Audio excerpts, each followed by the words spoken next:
Hello and welcome to the Kappas Coaches Corner presented by Spotlight Media Network. I'm your host, John Aljancic, and I'm joined here in the Thomas Dental studios with Coach Kappas. Coach, thanks for joining us. Good to see you. Thanks for having me again. Well, I tell you what, last time we talked about the schedule coming up in terms of a 7-on-7 against a good Fearless Falcon team, as well as the Blue game coming up. And then just yesterday you played a home scrimmage against the Orville Rough Riders. So let's kind of, first of all, touch base with those. And I guess we can start with Fearless and kind of move our way up. But what do you think so far, Coach?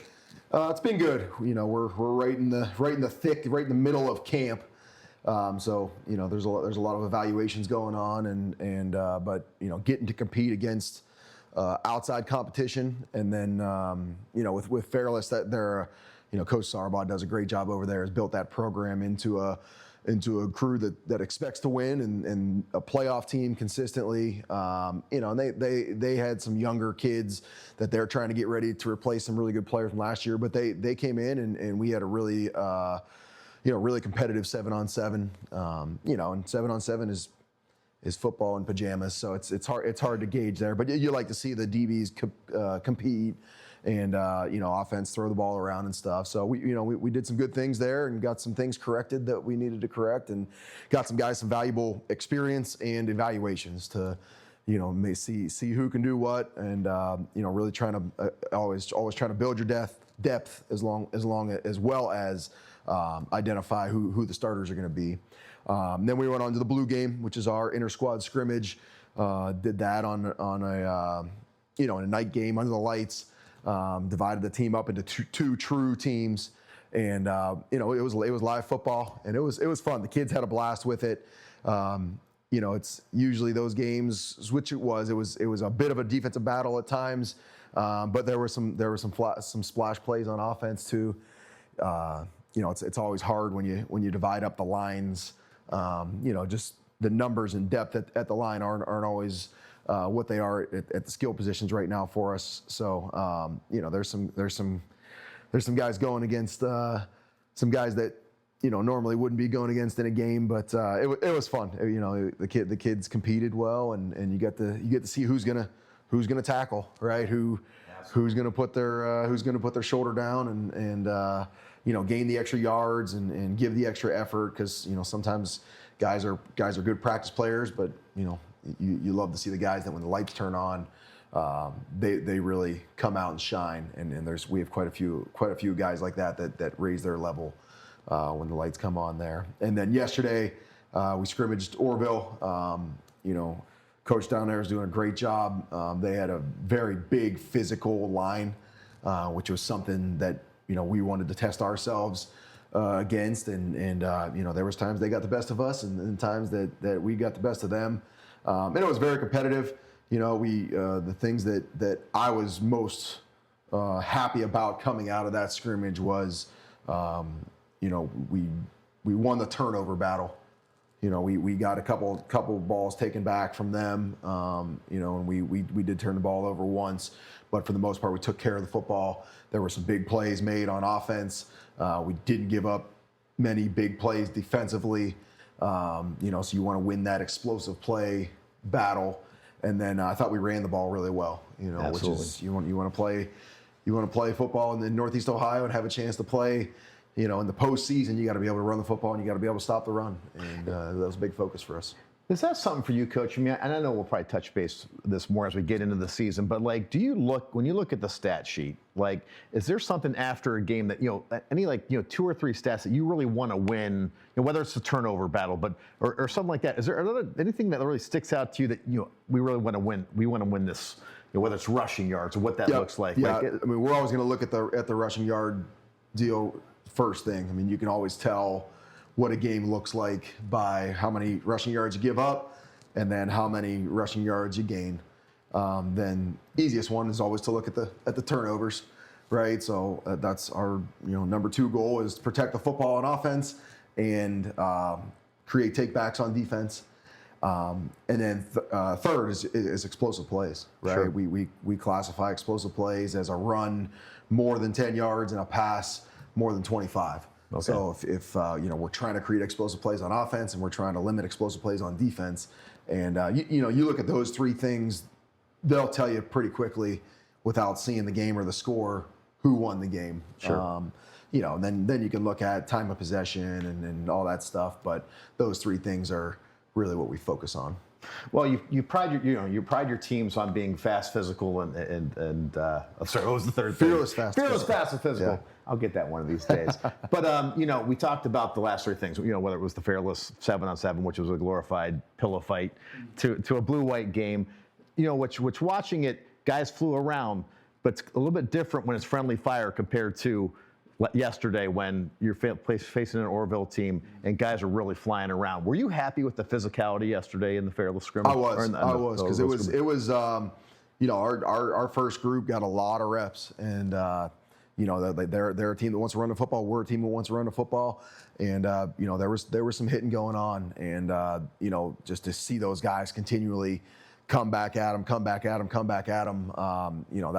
that's what you want to see, and there were some physical tackles going on, and defensive ends having to take on some big pulling guards, and they were trapping us and all that stuff. And it was really good to see some different schemes than what we've seen from our own offense. And like you said, when you go against other people, that's now you got to step it up a little bit better. So was happy with that, and I thought our brand of football was put on display on that tape, and fearless, fast, physical. Awesome. Well, we're going to take a break after talking about the weeks prior, and when we come back, we'll talk about the weeks ahead, including the upcoming away scrimmage at Boardman. So stay with us.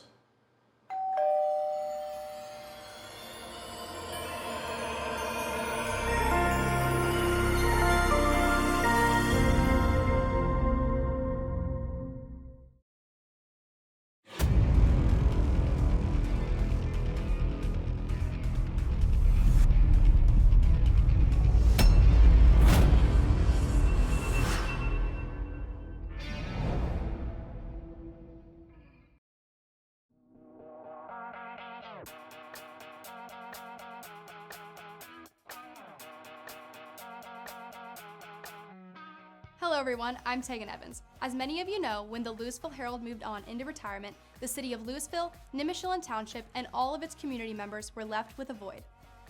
The community lost its ability to hear about local events, news, information, sports, and community projects. We lost the ability to come together for Louisville's betterment. Well, we have a solution for you, Spotlight Media Network. Spotlight Media Network is a place anyone can go, whether it be social media, YouTube, or our website, that will display information in different formats to show the best Louisville has to offer. One last thing, if you have something newsworthy or something you would like the community of Louisville to hear about, send us an email at spotlightlouisville1@gmail.com. So if you want to see what is happening in Louisville or the best Louisville has to offer, check out Spotlight Media Network, where we know Louisville is number one.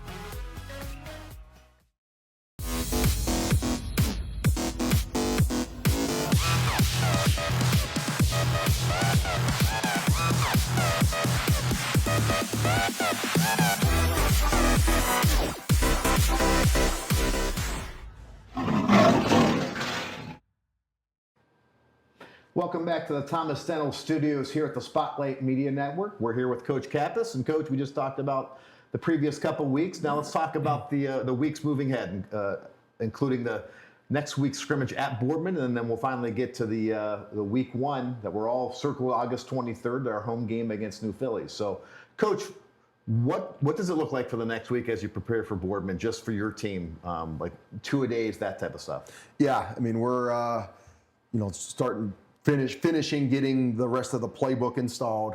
So some third down stuff, some next level things that aren't every down plays and whatnot and scenarios. So just trying to get every scenario practiced and explained. We do what we call football school.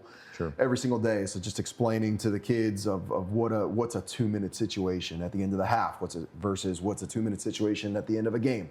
What does it mean as a 4-minute situation when the team is up and has the football at the end of the game and is trying to run the clock out? What is what's the thinking? What are we trying to do? And just trying to introduce them to all those scenarios, then go out and practice those, because those are going to come up, and those situations, win or lose you a football game. So really focusing on those things. In these scrimmages, it's not a ton of game planning. Sure. For Boardman, I know they're a good football team, and so you don't go in there with a big way of attacking them or how to defend them. So there's a little bit of a feeling out period of, you get out there, okay, they're doing this. What's our adjustment right now? So that's that one of the fun things that I love doing too is the schematics part of it and getting ready for that. But we're starting to look at New Philly, how they attacked us last year, all that stuff leading into that game. But we're still in preseason camp, so it's still a couple 2 days left here. Teachers go back to school mid next week, so getting into more of a after school schedule midway through this upcoming week here, and it's getting crunch time, right? You feel like you don't have much time left. So we got to make the most of it and still keep grinding it out here for this whole week, and then turn our attention to New Philly. Sure. How do you feel? Are you happy where you're at right now in terms of the amount of your playbook you have in, both offensively and defensively? I am. I feel like we're ahead of where we were last year. As a coach, you never feel like you're where you want to, possibly could be. So we still need to put some things in. And there's that balance of, have we mastered our basic stuff yet? Sure. Can we move on to the next level? And that's why you do these scrimmages, and you can evaluate that by what the starters are doing, and we still got a lot of position battles going on. So there's a balance of pushing it too far and overloading guys. You don't want to start slowing them down with having to think too much. But I like where we're at. I like where we're at, but we got a ways to go still. Good. Well, you talk fearless, fast, physical, but one theme throughout this camp, because I'm around the team and this and that, is fun. Mm-hmm. Like I've heard that quote, fun, that kids are having a lot of fun. Starters, guys are reserves, guys just coming back to playing the game after maybe taking a year or two off. But I think it's important for, especially our young viewers, to realize that football is fun. And I think sometimes we lose that in youth sports. And so is that a point of emphasis for you, for your team, to obviously fly around and be physical, but also to have fun? Absolutely. And football, I love football, and football is fun to me, right? And there's a standard and expectation that we're setting and we're going to uphold, but you work too hard to get to where you want to be to not have fun. And we try to do fun stuff at practice every day. Whether that's just playing music in the middle of stuff, or some fun competitions. I mean, we had some coaches one-on-ones the other day with some goal line periods and whatnot, and just silly things that can just keep it fresh, and it's not the same thing over and over and over again. And just keep the kids on their toes, but it is about having fun, and like I said, I'm having fun. I know our coaching staff's having fun, and it's fun to see this team grow, because they love football, and I really do feel like they love each other. And when you love football and you love the process, football is fun. And absolutely, it's a good thing we got going. Good. Well, now how about you on a personal level? Mm-hmm. From going from the college level and coaching a long time there, to becoming a head coach and coming to the high school level year one last year. How has that adjustment been from year one to year two? Because for kids, as they grow older, the game slows down. Right. Has the game slowed down for you in terms of being a head coach from week one to week, or year one to year two, to really feeling more comfortable in that role? Oh, absolutely. I mean, it's I feel like I've gained 10 years of experience in 1 year, one calendar year. I kind of put it as like being a dad for the first time. Sure. Right. You don't really know what you don't know. There's you can read all the books, you can talk to whoever you want, but you got to figure it out. And college football versus high school football, in a lot of elements, it's almost like a completely different sport, just with the age group and the number of kids that you have, and just a lot of things about it. And I've I was very humbled last year, by what I thought I knew versus what I didn't know, and just gained a lot of valuable experience.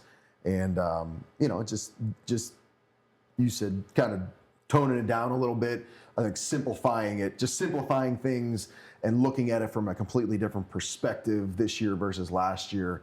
It was hair on fire. I wanted to set the culture, all that stuff, and get the schemes in and all that stuff. And I think we went a little bit too fast with it at first, but I like where we're at now, and I think we've evaluated the things that we had our shortcomings on, and have attacked those this off season, and hopefully year two, that experience can show up. Awesome.